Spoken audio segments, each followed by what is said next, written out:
Hello, hello, everyone. Happy Monday to everybody. Thank you for joining me on Mondays with Meena. I look forward to coming to talk to you guys every Monday afternoon.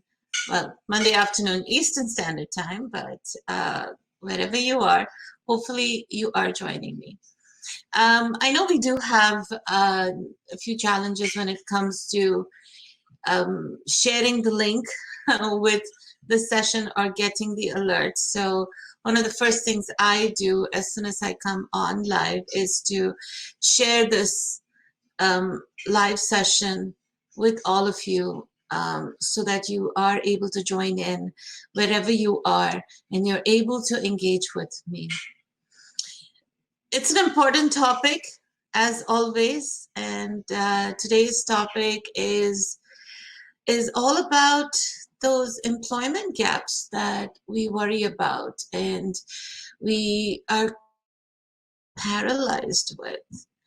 You know, it's almost like a fear that if we show our employment gaps on our resume, we're going to be judged. We have to come up with a reason why there is an employment gap. Yeah, rightfully so, because employers that are hiring you want to know why there is a gap. But also I want you to realize that employers are all humans, and just like you, they also have taken gaps. Now, tell you what's so I am always emotional Mondays with Meena, because here I have to go in my life and share a page from my unpublished book or from one of the phases of my life. So I've had a lot of employment gaps in my resume. One employment gap, of course, was when I moved to Canada and was expecting my second child. The second employment gap I had to take because my child was being bullied and I needed to be with him for a time period. So I could not work. Another gap I had to go through was to take care of my sick parent. So we've all had employment gaps. Some of you have employment gaps because you've taken time to raise your family. Some of you because you've gone to school to educate yourself, to upgrade yourself, second careers, immigration, you name it, we all have it. Okay, paternity, maternity, all of those leaves. When I came from Dubai, my maternity leave in Dubai was 40 days. But in Canada, it's a year. And, and then from maternity leave, it became also paternity leave, where men were also taking it. So we all have these employment gaps on our resume. How we showcase it and how we structure our resume, because that's the marketing tool that's going to the employers, right? That is the important part. Now, I'm happy to say that our June cohort with Destination CEO Career Accelerator program started, and we have 20 participants. Things that I do with all of my participants is to address their internal and external blocks. And in their because I want them to be successful. Hi, I'm so sorry. I think the net just crashed. I apologize. Thanks, Tina, for putting that comment. I really appreciate it. Come back, everybody. I'm back, I'm here. Oh my God. Joys of working from home, isn't it? Well, hopefully, hopefully we don't get kicked out again. But thanks for coming back. Really appreciate it. Thank you, Sina. So getting back to where I was about employment gaps in your resume. So as I was telling you that I was talking to my participants and talking about the internal blocks towards their success, one of my participants shared with me, and it's not a common story. I do want to address it because I think there are three regular stories that keep coming in in my life, and I am so close to that because I've experienced it.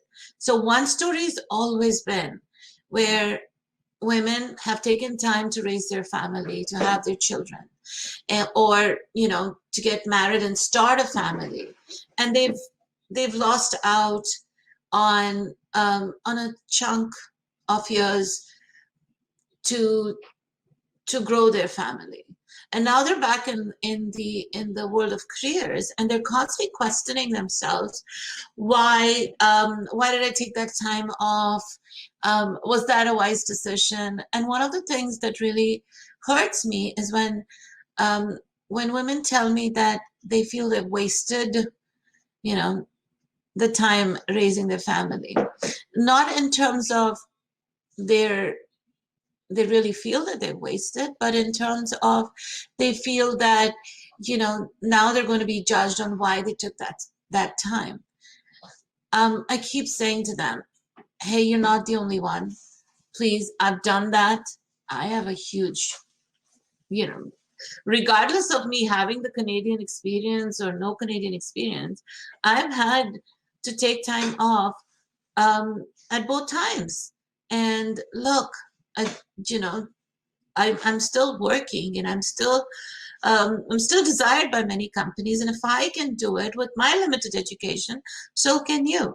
Do you know that Tony Robbins, the guy that many of us really look up to and watch his motivational videos, he only has high school education, right? So, I mean, he hustled, he struggled, and he is who he is because of the hustle, because of what he could give. So regardless of there being a gap on your in your resume or not, are you able to do the job? Another story that constantly comes to me besides this is the immigration story. I'm new to Canada. I don't have Canadian experience. I spent the first 6 months or first year settling down and upgrading my skills, and I'm ready for my career. But now I have this gap in my resume. How do I address it? Once again, you went to school. So that is a phenomenal reason why there is a gap in your career. Employers are very understanding when you show that you migrated to a new country and you spend that time educating yourself, right? Upgrading your skills, understanding the lay of the land. Another regular story that comes to me is the new grad story. I'm a new grad. Around me, everybody is either very experienced or much more talented. Yes, I understand. Everybody is a unique self of themselves. They are who they are because of their journey. But so are you. You are who you are because of your journey. And again, employers understand that there is a journey that everybody goes through. And if that employer does not understand and cannot go beyond your employment gap, is that really an employer that you want to work for? I remember many years ago, 16 years ago, I was working at United Way, and the first week that I started, my son, then I think he was, like maybe 9 years old, 7 years old, he had his first asthma attack. And when he would get his asthma attack, he would black out. He would just faint, regardless of where he was. And I would constantly get calls from the school to come and pick him up. And because I worked so close from his school, I was able to speak to my boss and get that accommodation. So moving forward, when I finished my time with United Way, things happened, and I had a career break once again because I needed to address very important things with him and help him with his illness and his situation. So when I decided to come back, back to my career, I was in an interview, and I got, when the interview was going really, really well, and they said, did you have any questions for me?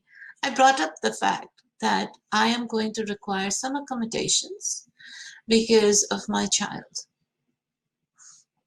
I got rejected on that basis. But you know what? I'm glad I got rejected. Because had I not gotten rejected, I'd probably be still there, because it was a fantastic company, and you know, they pay well and they do the work that I want to do and I love doing. At the same time, you know, if they could reject me because of an accommodation I needed, how would they have reacted if I was working for them and I would have to go to take care of my child? So going back to when I first, with what I said first, be proud of your gap. Fears, these fears will paralyze your judgment. What you need to do is go beyond that. Look above that. What did you do during that time? Let fear provoke you to be able to talk to people who will understand what you had to go through, your journey, and accommodate you to your requests. I want to open it up to questions over here. Please, I'm going to go through. Yes, I'm back. Okay, let me go through some questions and answer. Hi, Rishikesh. Hi, Sina. Hi, Zoe. Great to see you here. Here you go. Hi, Rosario. Hi, Kalina. Yes, I don't know, but I think it's because of the construction that's going on. Okay, these comments are from before. Hello, Sina and Meena. Oh, that's awesome. Yes, life happens. The importance of being resilient. Yes, it's extremely important to be resilient, because if we're not going to be okay with the blocks, then we're not going to be able to explain them, right? We're not going to be able to justify them. Now it comes to how do you design your resume, or how you construct your resume so that your career blocks are not the focus. Your employment blocks are not the focus, right? Sorry, employment gaps are not the focus. And for that, you want to start working on a combination style resume. I'm going to teach you how to create a combination style resume, but feel free to Google and you're going to find tons of resources on how to do it. So combination style resume is, you have a section on the top of your resume which highlights your skills and qualifications exactly similar to the job requirements. So at the end of a job posting, usually the employer, based on their priorities, they're going to have 7 to 10 bullets on what is important to them, right? And those are the keywords that need to be implemented in your resume. The second part are the technical skills. So what are the technical skills that are required to do that job? And if your job is of a technical nature, you want to put a little more emphasis on that, because that's where you have, again, the second part of your keywords. Now, third comes the section on your experience. Here is where you maximize on your relevant experience. Yes, your resume does not have to be chronological. It needs to be broken down into 2 parts. One is the relevant experience that makes you the perfect candidate for this position. And then you have the other experience, where you can highlight your transferable skills. Now, if between your relevant experience and your other experience, there are employment gaps.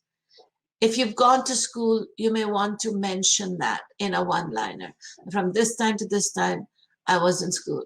You also have your cover letter. So for example, you're coming back into the workforce, then that's what you can, that's where you can mention, I'm returning back to the workforce, right? Took some time off.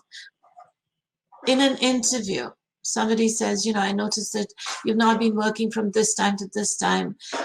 Could you explain to me why is there an employment gap? So be comfortable talking about why there's an employment gap. I've done that, and I'm telling you that employers are understanding about this, right? Because they've done that. They're humans too. So be open to discussing this.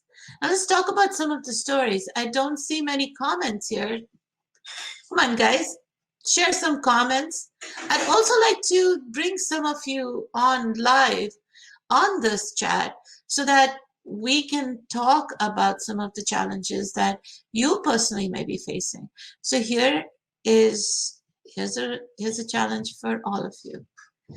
Like it, share it. I know we were cut off, but like it, share it. Share this video, this recorded session. Maybe somebody wants to hear it, right? Be proud of those employment gaps. We've talked about this before. You need to be, and I've written some notes. That's why I'm looking down. You need to be able to educate your employers when you are in an interview. You need to start connecting with people. When I said, let your fears provoke you to ask those relevant questions. Your mind should be saying, okay, I have these gaps. A, I acknowledge it. B, how do I address it? C, who can guide me on creating an understanding how to respond effectively when asked? So this comes down to mentorship. You need to look up to people, regardless of where you are in your career. You know, you could be a CEO, but even at a CEO level, I'm a CEO, I have a mentor, but even at a CEO level, you are constantly working towards something or the other. Hey, we're all humans. We all have our strengths and we all have our weaknesses. For those weaknesses, we need to be able to address those weaknesses. First, accept. Second, address. Third, look for guidance. Sometimes you may not even realize that you have a specific weakness. I was attending a seminar very recently, and it was a group of CEOs, so C-level executives. And do you know what what their biggest fear was? Many of them did not really know how to be on social media and engage with their employees. I'm not lying to you guys. Many of them, CEOs of these organizations, who probably, you know, I don't know what their journey was, but they are now at a position where they've never had to come on social media, be on Twitter, be on these different platforms, or even create a video to send it out. And here I do want to say that my own dean of Humber College, Farzad Ragami, he makes a video every single week on Fridays, and he sends it out to all of us just to, you know, share some things that happened at the college, just to keep us motivated, some of the things he did. And I look forward to them because I get an insight in his life, but also feels connected. But think about it, many CEOs still do not know how to do that, and they are adjusting to it. And it's not just them. It's many people are uncomfortable with being visible, with being open to engaging, right? You reach out to them, do them a favor, connect with them, tell them your story. What's the worst that could happen? they're not going to read your story. They're not going to connect with you. So, but if you connect with enough people, if you understand their story, reach out to them and say, I resonate with your story. I'd love to connect with you and share mine. And many of you do that with me. And I just absolutely love it. And I hope that I am accepting everybody and I am able to give you the feedback that, or the support or the guidance that you are reaching out to me for. So I see that some comments have come in. So let's see. Hey, Gurpreet, how are you? Thanks. Love it. Important part is knowing what the gap means. Yes. Thanks, Sina, for that. Why you left a role or why you changed careers. And now explaining this to recruiters or hiring managers. Knowing your story, otherwise how can you expect someone to know you better than you know yourself?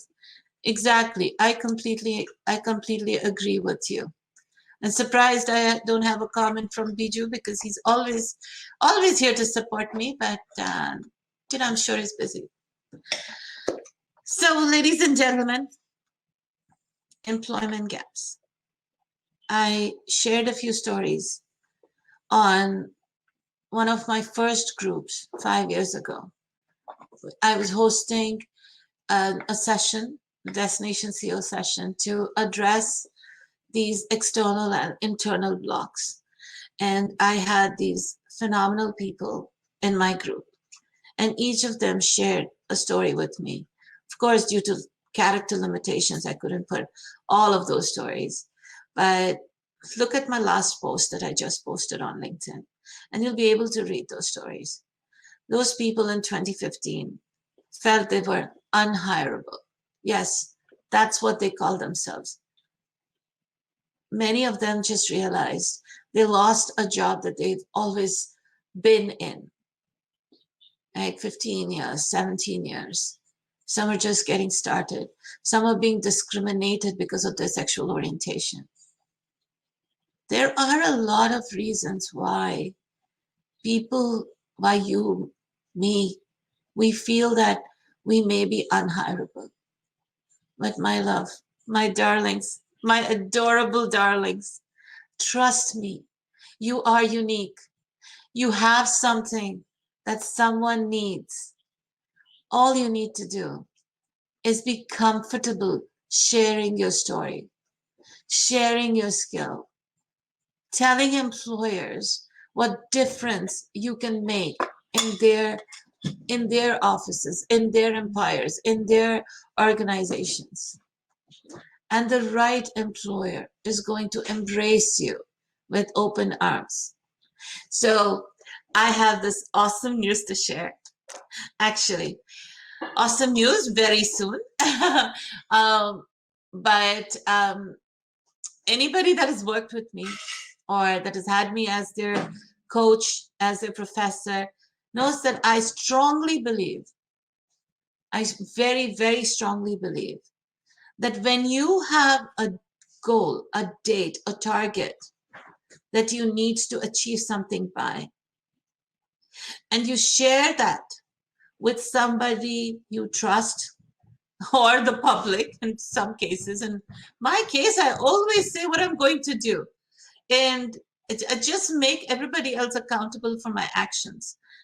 So I strongly feel that when you do that, you're almost like you're taking the action so personally. You're going to take steps to meet that target because now you've announced it to the world that you're going to meet that deadline, whatever that deadline is for, or whatever that thing it is that you're going to do. That you're ordering the universe to make it happen for you. And unconsciously, subconsciously, or whatever it is, you work really hard. So the pretext of this, I know it's gone a lot, but I used to always, for for most of my participants or my students, I would say, I put a date on their head. Realistically speaking, it'd be 4 to 6 weeks from the date that we would be having the conversation. I'd say, you have your job offer by so-and-so date.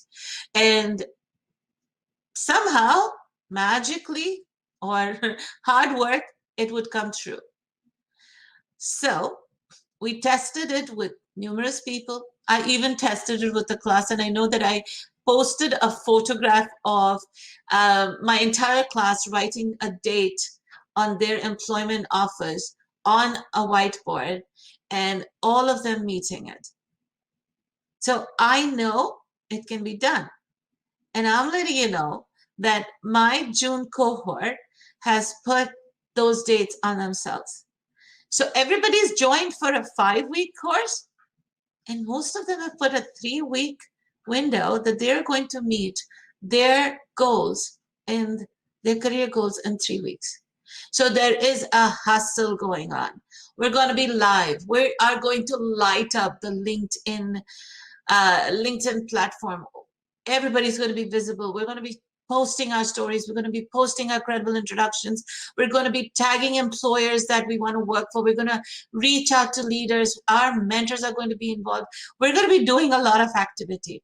So I hope that all of you out there will help us, will help my group of job seekers achieve their goal. So please, when you see a tag on Destination CEO and one of our participants taking the courage to share something about themselves, please like, please share, please comment, please spread the word, because many of them have decided that in the next 3 weeks, they're going to receive their offer letter, that Canada Day is going to be the start of the new careers. So my humble request to all of you, please, when you see these comments, when you see these stories, please like, share with your network, please comment, give them some positive energy, give them your good vibes, give them your blessings, so that they're all very successful. I thank you for joining today. Please like, comment, subscribe, share to this video, to our LinkedIn channel, to our YouTube channel at Destination CEO. So when we go live, when we upload, you're notified. Thank you very much. This is Meena Dawani of Destination CEO. And if you want to join the July cohort, we are going to, every Sunday, 1 p.m. Eastern Standard Time, we are going to be having our orientations. For that, you need to RSVP on our Eventbrite link, so that you can be a part of our July cohort, which starts on 11th of July. Thank you again. Please be connected with us. We will be coming back to all of you with an amazing event once again towards the beginning of July. And don't forget, I come back live with Sina and Biju this Wednesday evening at 6 p.m. Eastern Standard Time with a fantastic show, The Last Call. Thank you very much. Have a beautiful start of this wonderful week. And may you always be blessed with abundance of blessings. Thank you.